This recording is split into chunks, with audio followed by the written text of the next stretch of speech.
ke whāngai hea no te reo, mai i te u o te whae.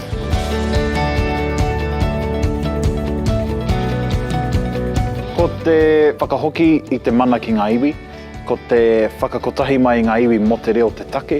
Ke kaha tonu ki te whai i te moemoia, i ringa i te mohi o ia tau toko mahatu anō o ngā tāngata Māori Pākehā o Aotearoa e whai atu ana i te reo. Ko whai huruhuru, mātou i te wā kāinga, e rere ai te kaupapa nei.